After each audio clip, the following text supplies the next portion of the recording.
welcome to this week's edition of Schmoedown Night in Canada. Once again, I am your host for the time being, the friendly neighborhood soda. Tonight, there's no Lou, there's no Dave. Instead, we have Daniel, who will be joining me as my co-host today. How you doing, Daniel? Hey, not too bad. Right on. And you know what? This was an exciting week for the Schmoedown. You had the Skybound Expo, which introduced Oh, the yeah. Schmoedown to a whole heck of a bigger audience and whatnot. So because of that, we had two matches back to back, Friday, Saturday. The first one was the Skybound match, which was Chance Ellison versus Robert Parker. And man, was this a battle of the Titans. What did you think there, Daniel? Yeah, this was, well, it was a match that was coming for a while, right? I believe Parker has said he was set up to play Chance Ellison in the fan leagues right before Chance moved to the Schmoedown proper. Oh, really? And Okay. yeah, and there's been some accusations of Chance dodging Parker so that he could jump Oh. up to the big leagues and not have to face him. And then it was very cool to see it in Parker's ring, like not regular trivia, but Yeah. specifically the geek trivia that he is so good at. And Yeah, I might be leading a little bit into who won this match. that's perfectly fine. As you can tell by the title, the Croup Basks and Lou's Tears, for weeks and weeks and weeks, Lou was saying, Mhm. hey, Parker's gonna, second round knockout. Parker's gonna sweep the tournament. Parker's the greatest thing since sliced bread. He's better than poutine. Well, lo and behold, he's knocked out in the second round by Chance Ellison. Man, Yes. I can guarantee you nobody saw that coming. And as long as Lou has been talking about Parker, maybe even longer, I've been talking about Chance Ellison. I think he could be three belted before his teammate Mike Kalinowski. Really, you think he's that good? Oh yeah, definitely. Okay, because keep in mind, He I've never watched fan league matches, so all that Mhm. stuff is just news to me. I don't have anything Yeah, before on these guys before Schmoedown. I've watched bits and pieces here and there, but I've watched him in a couple of matches, even on his own. He holds his own in singles. He's had such a bad rap when it comes to matchups in singles matches before, so his record is nowhere near his ability. Yeah, and And Harloff said the exact same thing before the match. It's not that he's not good. It's just luck of the draw, yeah, right? and then he went multiple choice on one round two question, but he hit every single other one in this match. He's proving that he's good in this realm, as good as he's been in teams where he has been a champion, and as good as he can be in singles with a little bit of luck on his side. Yeah, 100%. And I'm in the boat because, like I said, I never watched fan league stuff. I didn't know anything about him. I was in the boat like, no, maybe the hype is a little too much for him. But you know what? The Cinder Geek tournament has been proving me wrong. He's beaten the former singles champ.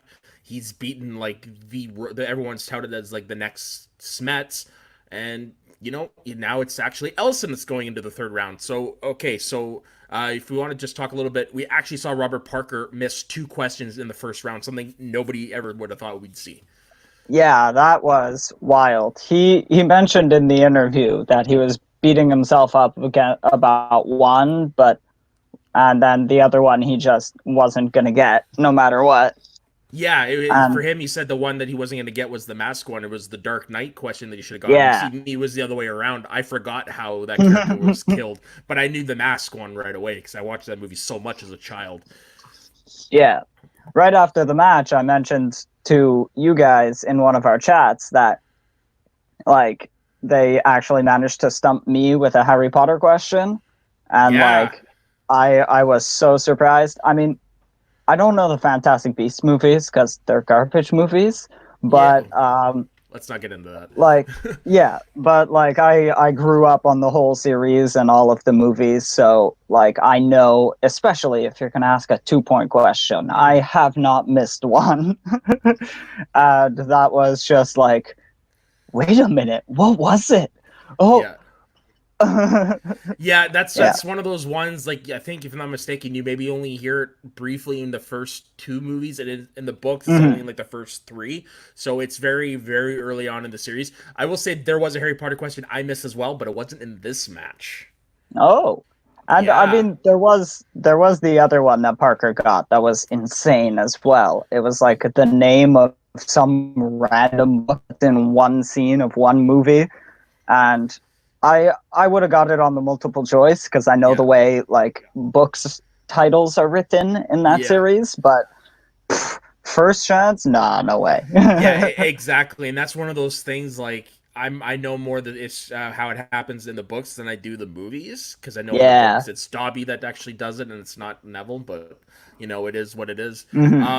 Yeah, no, solid match. I just want to give a shout out to the promo where Mike Kalinowski popped out from behind the fridge. I That just cracked Yeah. me right the hell up. Like the promos they're doing, like the ingenuity, the genius that they've had to do with the situation or whatever, what they've come up with. It reminds me of the old days of a visual effects movie where it's like if you ran out of a budget, something happened, you had to come up with something on the quick, and sometimes that is genius, and that's exactly what's happening with these. You were getting some really good material from them.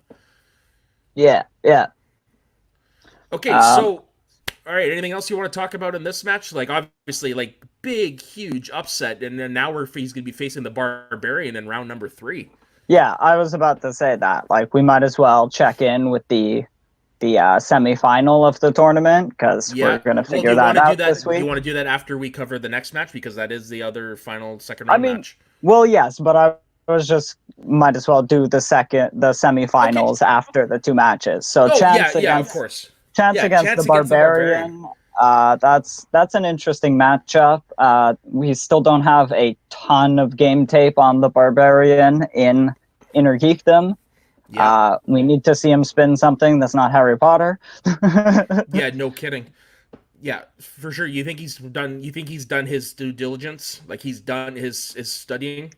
Yeah, he's definitely done his studying. It's just like uh, he could be kind of like Ace and just like picking up every single week. He's studying in between his matches, and as much time as you're going to give him, the more he's going to know. But with a competitor who's run the league a few times and like Chance isn't like an Inner Geekdom veteran by any standard, but he has sat next to Mike Kalinowski for years, and I'm sure he helps Mike study and reads all of those questions with the answer on the card as well, right? It's Yeah, somewhere of in his course. brain. Yeah, and I mean, honestly, I can't think of a better partner to have than Mike Kalinowski, unless you're like the founding fathers or stuff, because Mike is the consummate triple threat.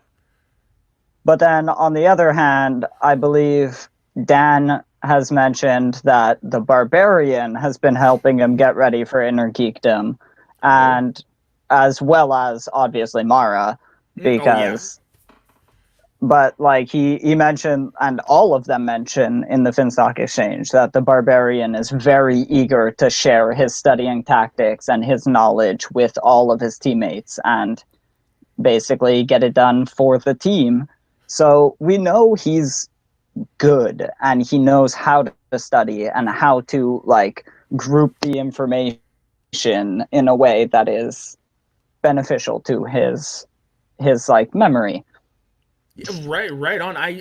Did not know any of that, and that's actually pretty cool to hear that the Barbarian is that that eager to help with the studying. I like to hear that type of Yeah, stuff. yeah. Okay, And so yep, yeah, go ahead. so who do you got? Oh shit. Truthfully, if it was singles, I'd go Barbarian. Inner Geekdom, I'd have to go with Elson just because he is riding that high right now of who he's beaten. Mm-hmm.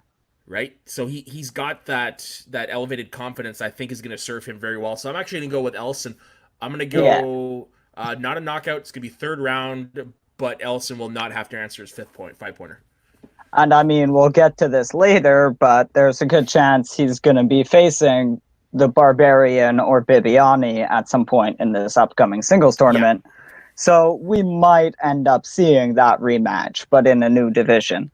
yeah, Um, I definitely have chance going into this. I think he might have it done in singles as well, but Inner Geekdom, this is a division he's been studying in for years, whether or not he's been playing in it. So Yeah, 100%. And honestly, this victory leads the pathway to a potentially interesting finals match, what we will get to just now, because the second match of the week yes. was the main event, the killer Mike Kalinowski versus Eric Zipper. 2 games in a row, Corruption versus the Dungeon. And man, this was another good match. Zipper definitely held his all. It's just Shannon and Mike's request fell a little short. He did not have Mike go to the 5-pointer, but you know what? It was Yeah. still a great match. And let me just quickly try and find the faction standings, because those are pretty important. Oh, yeah, that's one thing I noticed, man. Corruption's say, shot right up there. Going They're into this fourth weekend. now. Yes, going into this weekend, like both of those teams were, playing catch up. They're trying to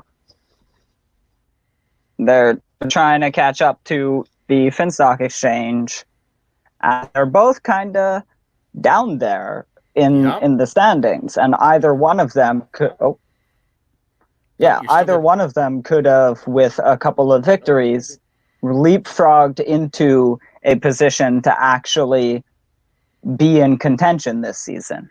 Yeah, and that's exactly what happened. And it turns out that yes. Yeah, the Corruption 1 point did it behind again. The Den now. Yeah. Right, the Corruption's now 1 point behind the Den, right? Yeah, I think they're at 14 or 15. I don't know if my math is perfect. Maybe a bit higher than that. Yeah, that's exactly what they needed. They needed their 17. 2 big guns. Yeah. They needed the 2 big guns, and their 2 big guns sure as fuck delivered. That's for damn sure. Yeah. So what were your thoughts on the match overall? And on this match, I had Kalinowski going into it, but I thought that Zipper has been playing very well. He just got a bit of an unlucky draw going up against Kalinowski like that. I think he could have done well in the others. I think he could have done well in any other of the brackets, going up against the Barbarian and Hlavik, or Damon or Hannah, or it would have been more his speed, where he's again, just kind of stepping up his game in this division and not quite at the level of Kalinowski, who's been doing it since we started this division. Yeah, pretty much. And Zipper really did not have any luck. Who the hell gets a quotes question as your 5-pointer? Oh, yeah.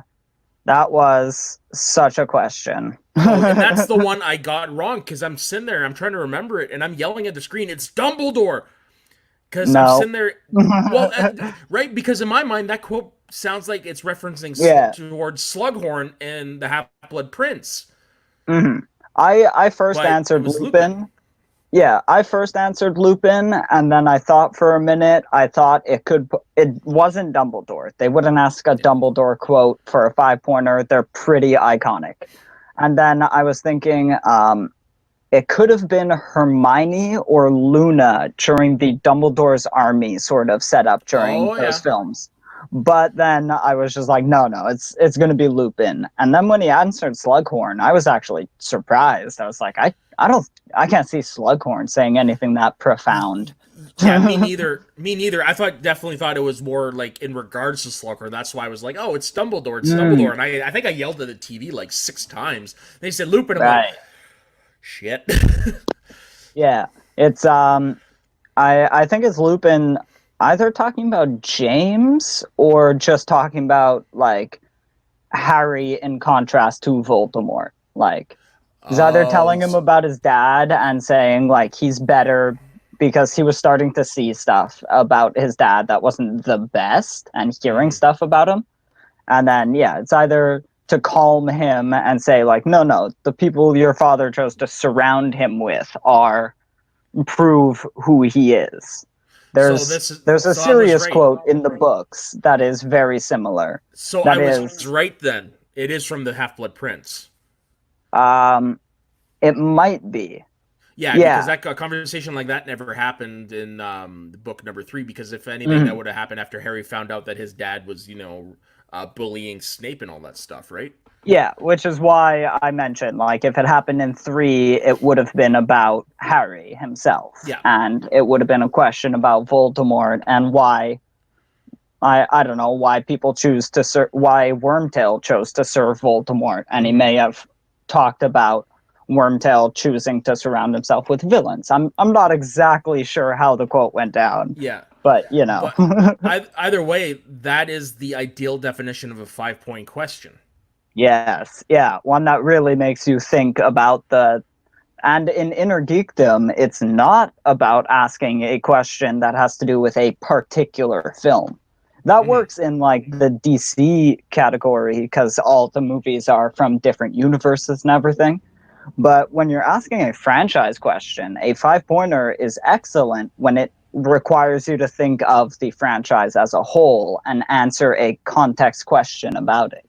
Yeah, and especially if it's a quote question that Yeah. like honestly, it could have come from Dumbledore. It did sound like something Dumbledore would say, but it is one that makes you think. Mm, And yeah, it's just poor Zipper, man. Just ah. But you know what? It looked like Mike didn't know it either. yeah.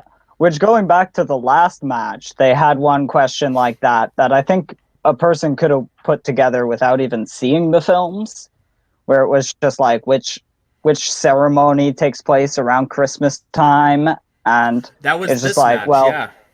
well, what happens around Christmas time? And it's wizards would be pagan, and so it's Yule. It was Yeah. in the Parker Ellison match. It was It was Ellison's that three match, right, pointer, right. Yes. and yeah, he like, and it's a school. So what's a school gonna celebrate with? They're gonna do a school dance, because Yeah. obviously. So you could almost just put that together just by guessing things, and then you look just one level higher, and it's like, who said this one specific quote, and it's one of 5 people that we mentioned. Right. Now, Yeah. I want to say the biggest shock that came out of this match Hmm. was finding out that The Phantom is one of Mike Kalinowski's favorite superhero movies. Yeah. Really, yeah. Like I like the movie. I watched it as a kid. I do have a soft spot for it. But to hear somebody say it's actually one of their favorites was a little surprising. Yeah, I have not seen it personally, but like I can't, like, I can't shit on anyone's opinions No, when of course. I, like, one of my favorite Batman movies is Batman and Robin. So Really? yeah, I just remember seeing it as a kid and remembering all of the colors, and like everything in that Yeah. movie is Okay. purple and green and awesome. See, I guess you could say I'm in the same boat with Forever because Forever came out in '95, so I would have been 8. So I Mm. kind of have the same feeling to the point where I actually found out I still had this in my parents' place, the Batman Oh Forever wow. Batmobile. Yeah, so of course I Yeah. brought it out. Yeah, no, I get it. It's basically the whole age thing. That's why I think like people my age have a fondness for the movie Hook, even though Mm. it's not universally regarded as one of Spielberg or Robin Williams' better movies. Hmm. Yeah, I it all mean, depends on how you grew up with it, right? I wouldn't look at it as one of Spielberg's better movies, but as one of Robin Williams, I'd argue a Yeah, little bit. He yeah, plays no, that I'm with you character there. very well. Yeah, I'm with you there. The one thing I will say bad against it though, it is too long in my opinion. No Peter Pan Mm. movie needs to be 2.5 hour long, 2.5 hours long. And also, I do recommend for those of you out there, you should actually check out The Phantom if you just want to watch a good, fun Mm. superhero movie that's not overly complicated or anything like that. Just fun, stupid action. I'd say Hmm. check that one out. And plus, the bonus side, you actually have a very young Catherine Zeta-Jones before she became Catherine Zeta-Jones in the movie. Yeah. And on Yeah, another note, watch The Green Hornet because it's a superhero movie and it's an inner geekdom movie. yeah. You hear that, Brandon Hanna? It is a inner geekdom movie. You can argue all you want. It is an inner geekdom movie. All right. All right, so on to the bit of a news. Now we had an Yes. announcement that dropped today about the points. Now, Daniel, I'm gonna let you take the lead on that because you're more of a points guy than I am. Yes, yes.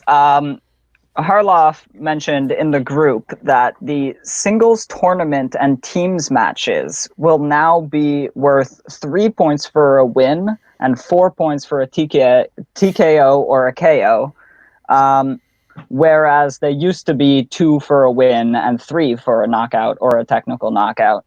And that brings all of the singles matches in line with the Inner Geekdom matches, and as well as the teams matches, which it does not specify whether those will be for the upcoming teams mini tournament that is going for the number one contendership, or if it will pertain only to tournament matches.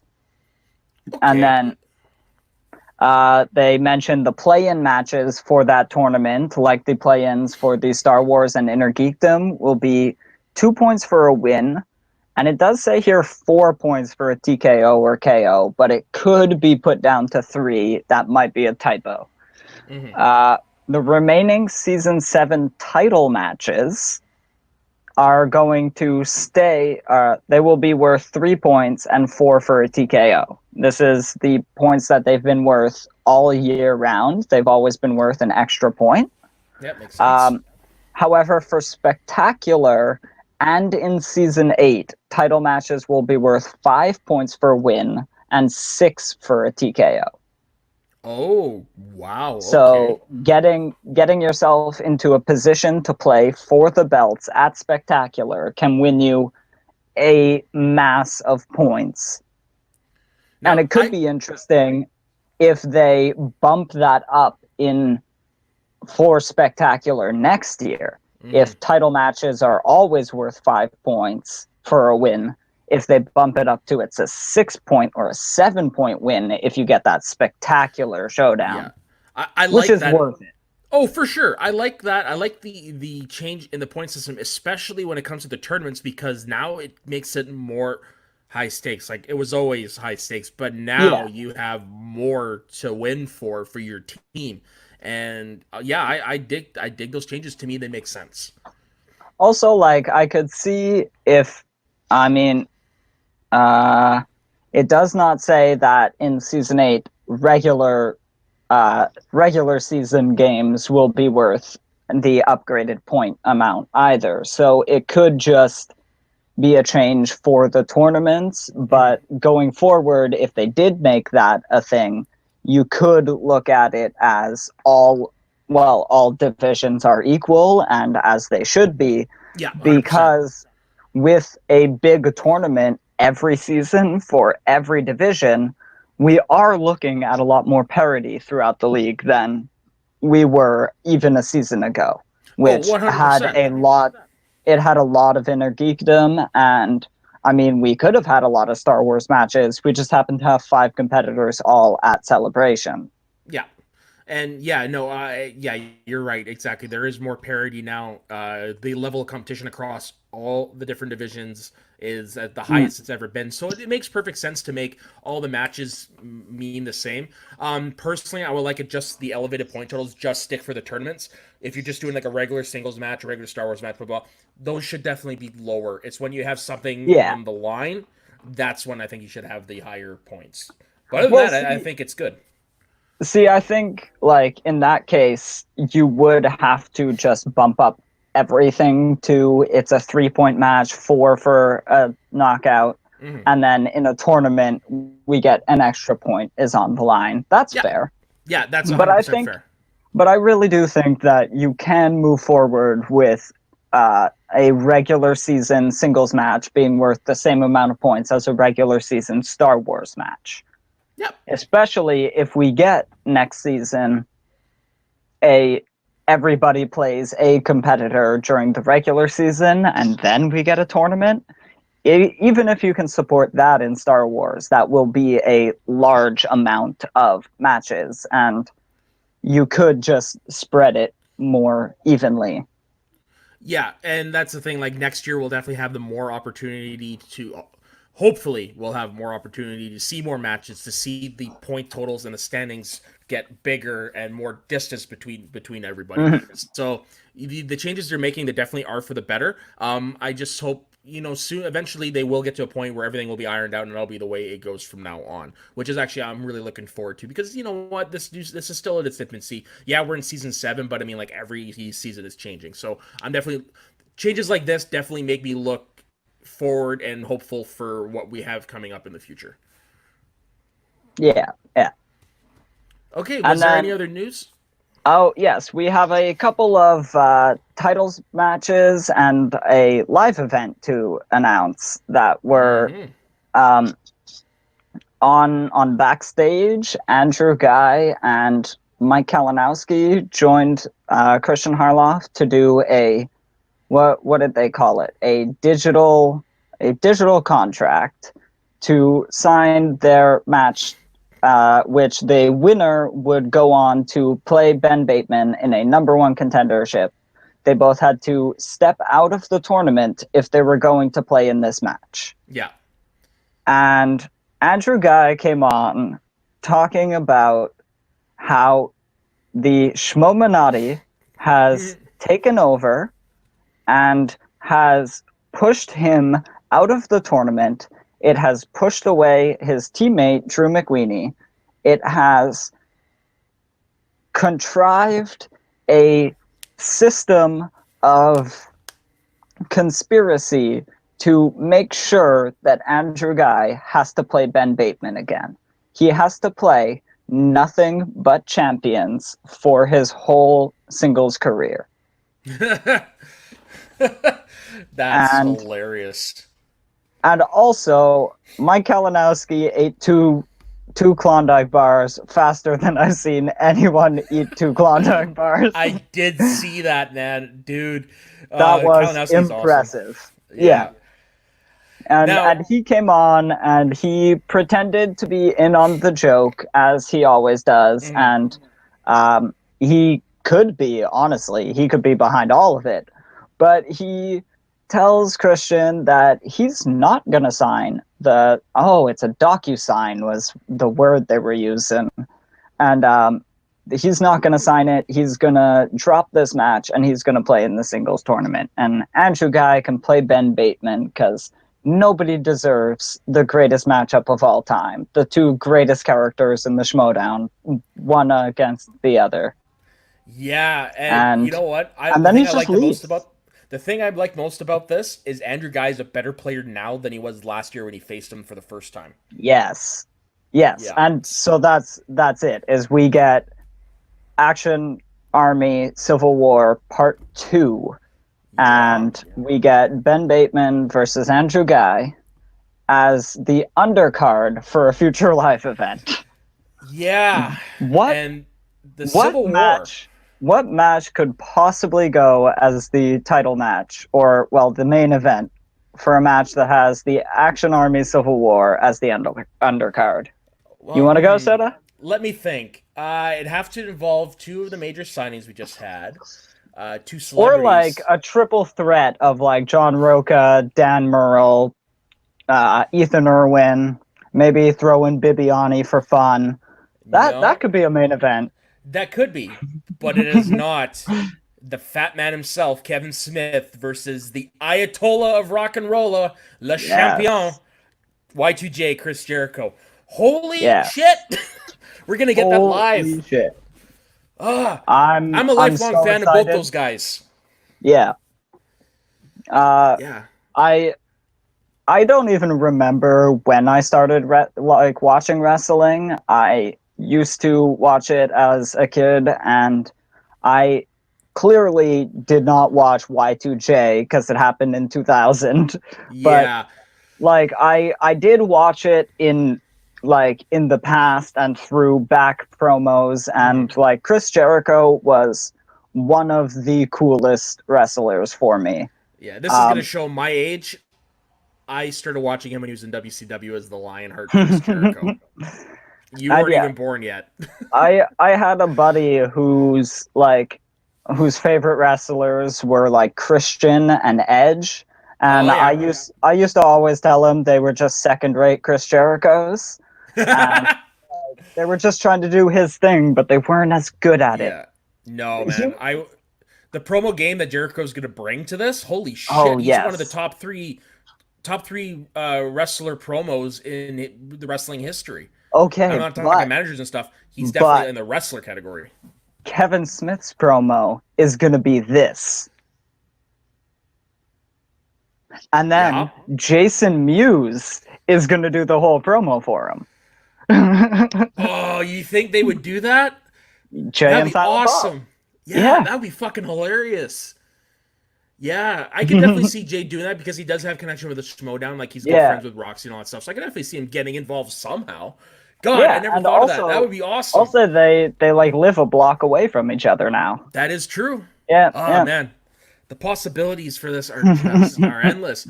Yeah, no, this has got me excited. Like honestly, this was the only way they essentially could get done at this point was to have it as a throwdown virtual match. It would Yeah. be one if it wasn't for a pandemic. Jericho's so damn busy; it would be really hard to get him because not only does he wrestle for AEW, he's one of their top stars. He's also lead singer of the band Fozzy's, who's constantly touring. He's an actor now, so I mean, Yeah. and Kevin Smith's doing his own stuff. So really, this is probably the only chance we would have ever gotten to see them, and I'm glad we are finally getting that opportunity. I think they definitely could have figured it out at some point, but the fact that the entire world slowed down just in time for this to happen is pretty Yeah, perfect. It's and a little disappointing we can't get these guys in the studio because that would mean something too. something like this is not studio. This would have been a live event. I mean, live event would be like Ideal. your ideal, but you set live events up so far in advance and you'd have Yeah, to coordinate like two very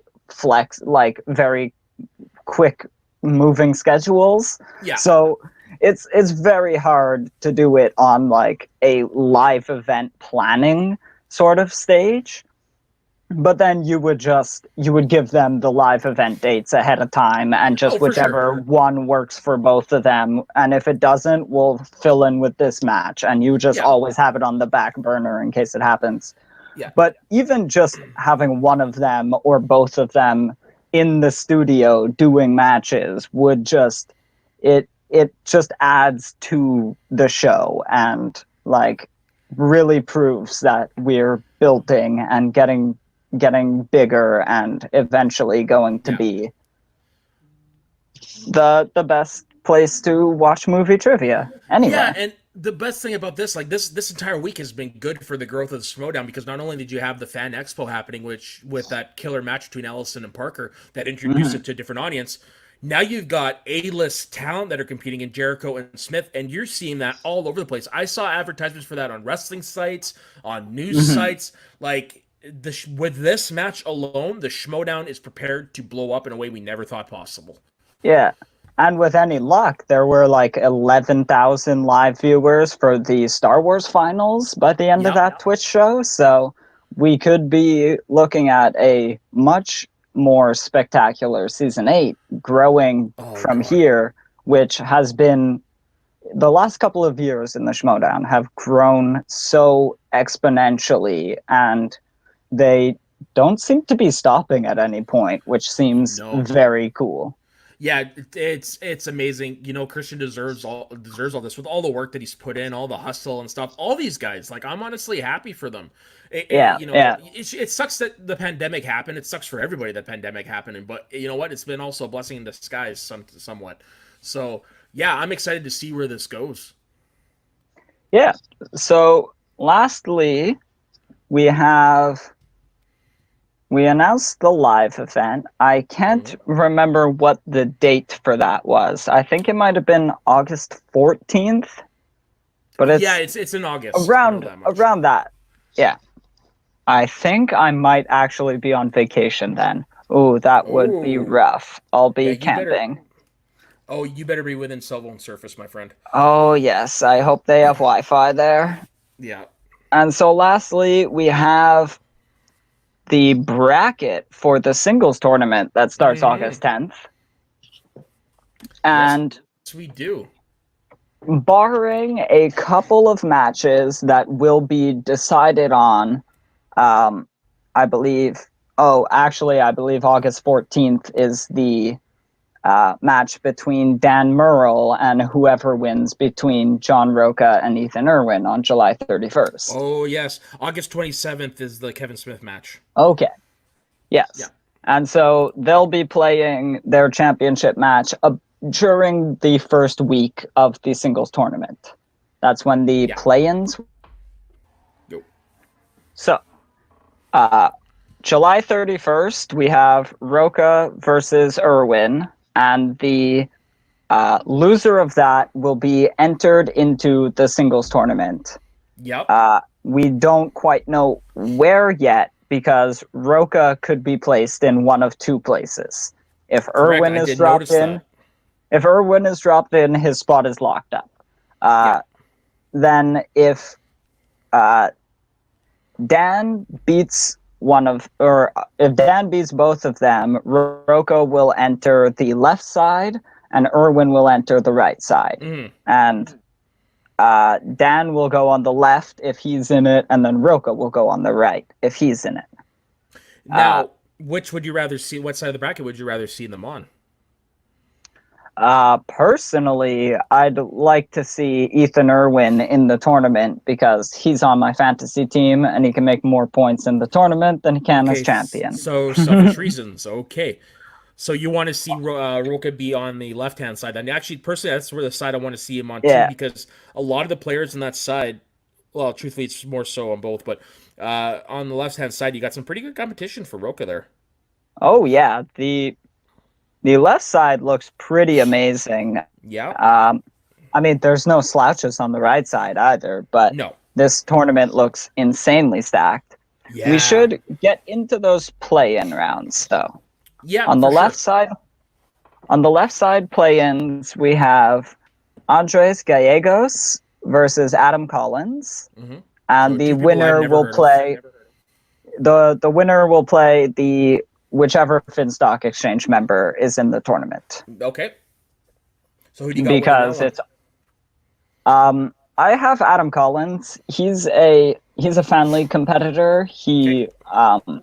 I haven't seen many of his matches, but I've heard of him, and he was one of the free agent signings that I thought was a pretty big one because he has some game tape at least. Okay, fair enough. Then I'm gonna reserve judgment because I've never heard of or seen either of those two, so I'm just gonna defer to you on that one. And then I have Roca and Irwin in the tournament because, for one, Murrell always defends his title the first time he has to, so he's gonna be champion going into this. Okay, and I really want Sabrina Ramirez to play rather than have like 3 of the 4 horsemen just in the tournament crushing everyone. Yeah. It would just be a bigger story. And then, so the other left side gets William Bibiani's play-in seed is Frank Moran versus James White. James White was a second-round draft pick. He was, I believe, drafted like 12th or 13th overall, it must have been. Yeah, he was very high in the draft. Who was he originally? It was the Dungeon, right? Yeah, it would have been the Dungeon spot, so I guess he's actually 15th overall. I think the Dungeon picked 4, then swapped spots with Burnett so that he could have, so Kaiser could have 9 and 10. And so James White would have been around the 15 range. Yeah, and then we have James White back on the Droogs. Yeah. Frank Moran, no, James White is in the Den. Okay, this just shows how much prep I do for the show. Yes. James White was traded in the Brandon Hanna trade. He was traded from the Droogs to the Den. Right. And Frank Moran has had some free-for-all play. I believe it was a pretty successful run, but I can't actually tell you much about it. Okay. And the winner of that match gets to play William Bibiani. Oof. Wouldn't want to be in either of those people's shoes. Oh, no. if James White is as good as he's supposed to be, and he truly is the golden boy, taking out a William Bibiani will be very good to test Yep. what he's truly capable of. Because Yeah. in order to win a championship, you need to be able to beat William Bibiani on any given day. And 100%. William Bibiani's any given day is such a high level of play that he won a championship before he was the best player that he can be, which is what he is now. Oh, agreed. Yeah, 100%. Bibiani's a great measuring stick for any young rookie. And whose seed is this? Oh, Paulo Yama gets a play-in seed. Yeah. And he gets Bonnie Somerville of the Burning Droogs or Marisol McKee of Corruption. Interesting. Very interesting. Marisol McKee is another Fan League player. Okay. And has some... she definitely has some experience. Am I losing my camera again? No, you're good. You're still good. You're still looking pretty. Did you lose your audio?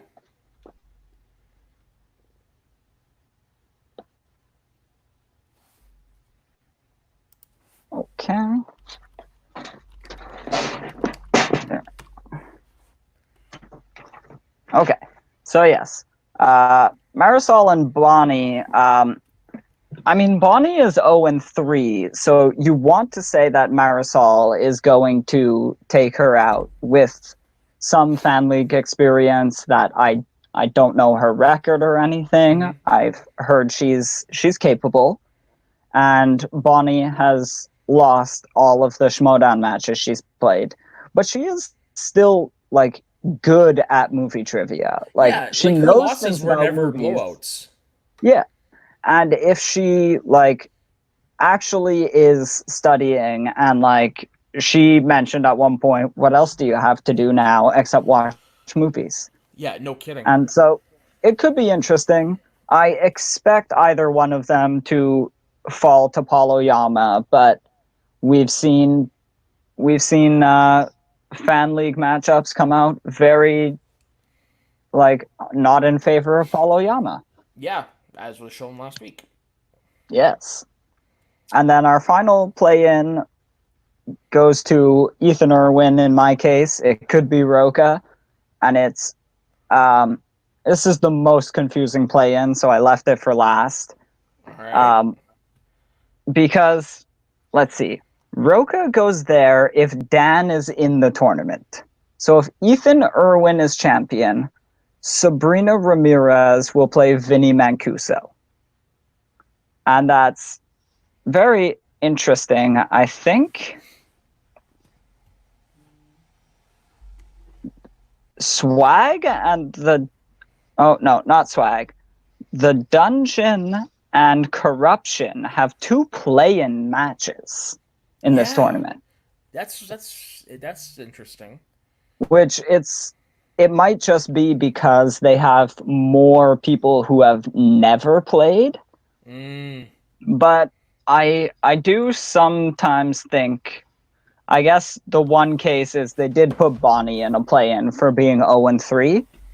But yeah, there is some times where you should take a new competitor and give them a match.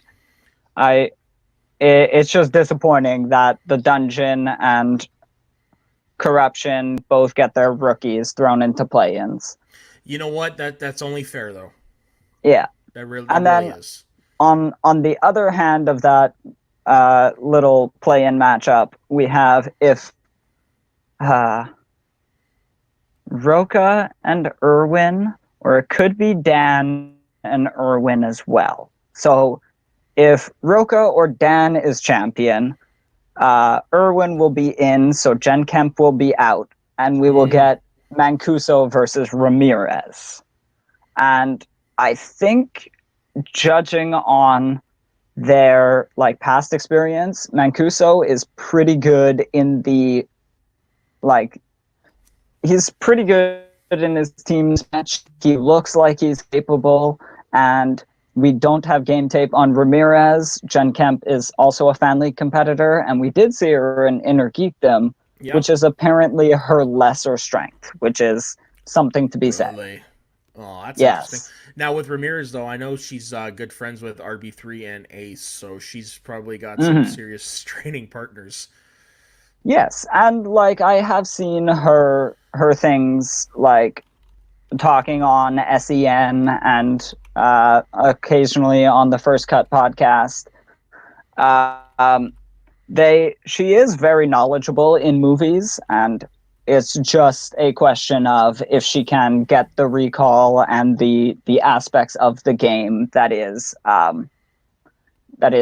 makes it the Schmoedown and makes it any given day anybody could come out a winner.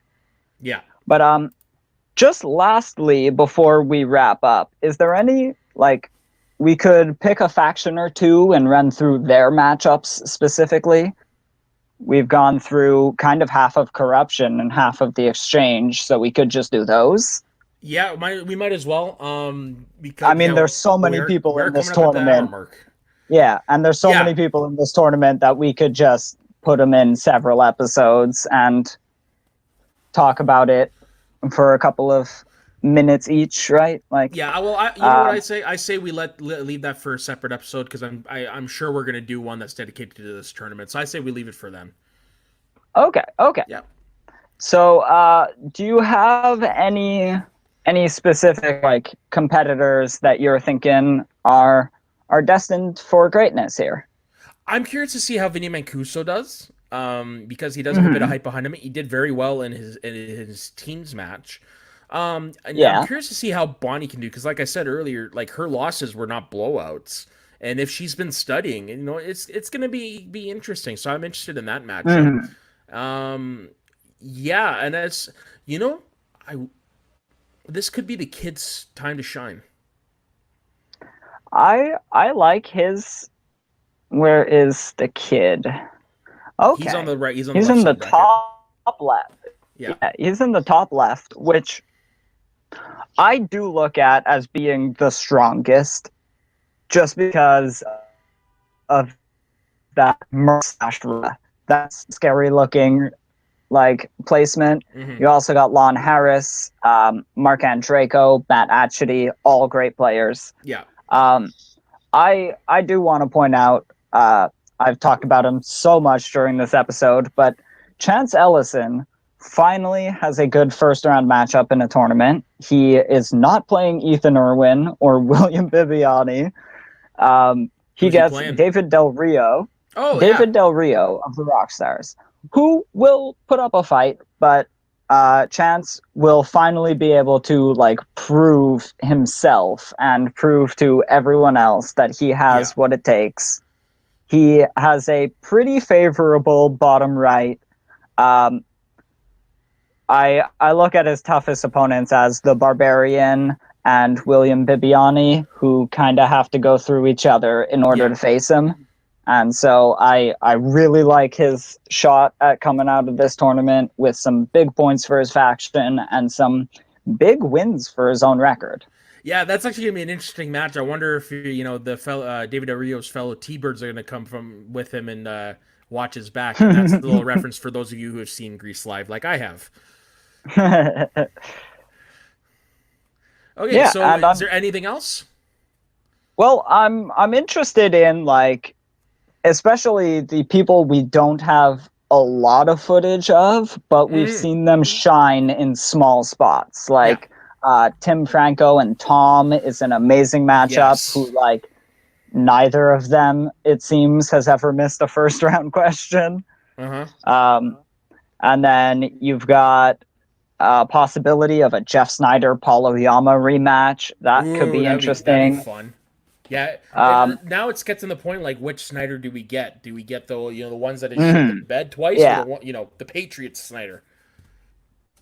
The big one that I look at, um, and I think it's the only problem that they put into this tournament bracket, and it's a very big bracket. So filling it out, most people have been using initials, but then you have to point out which MA you want to put in Mhm. your tournament bracket, because Mark Andreyko plays Matt Atchity, and it's very confusing. Yes, I can definitely see that Because being very yes, confusing. M MA advances to the second round, but which one? Yeah, jeez. I have Yeah. Andreyko, but Oh yeah, me too. Like actually, is a good player, but yeah, he's not championship caliber. yeah, yeah. And if we, well, I mean, he was almost championship caliber. He was one Russian accent away from a championship. That's what That Matt is Goddard true. says all the That time. is true. Different time, and also as a singles Yeah. player, yeah,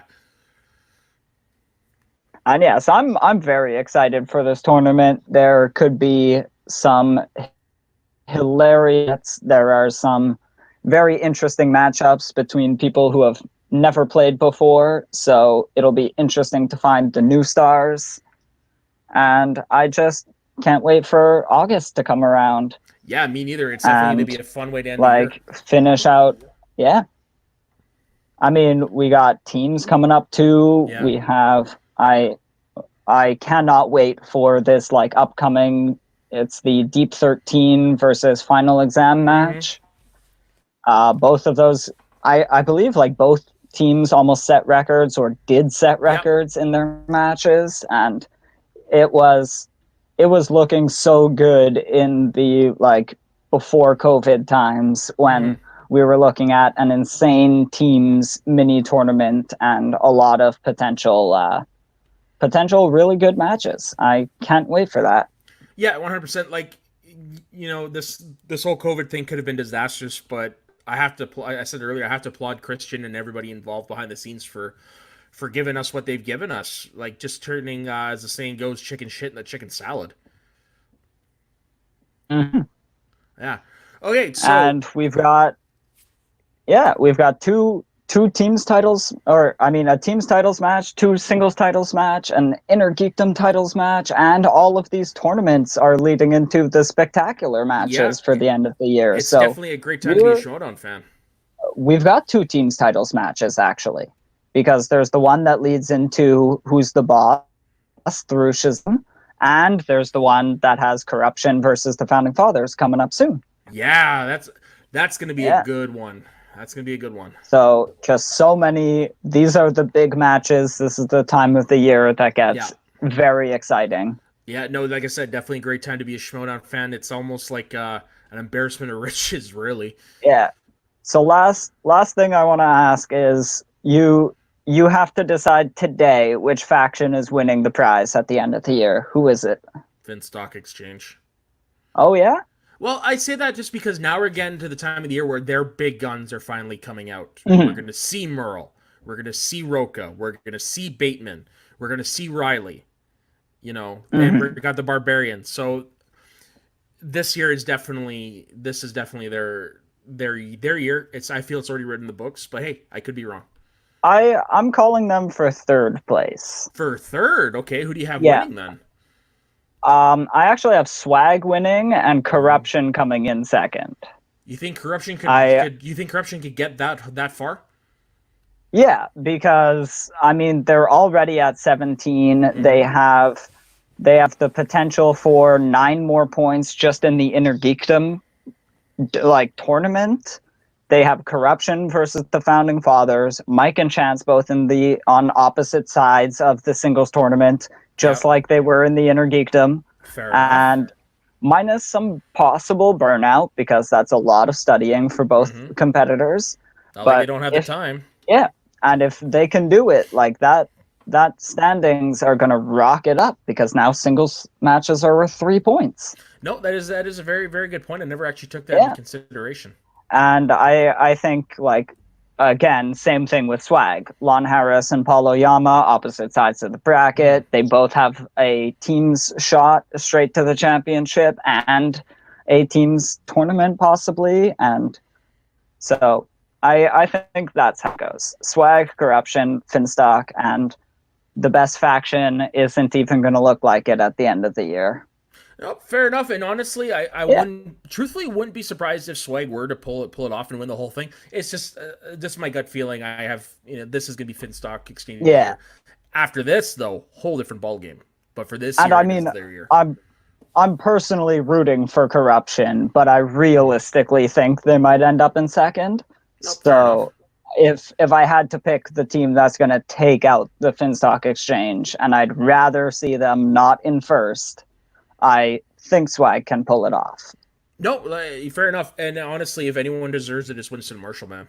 That dude is slowly Mm. becoming manager. Well, not slowly. The dude is the manager of the year.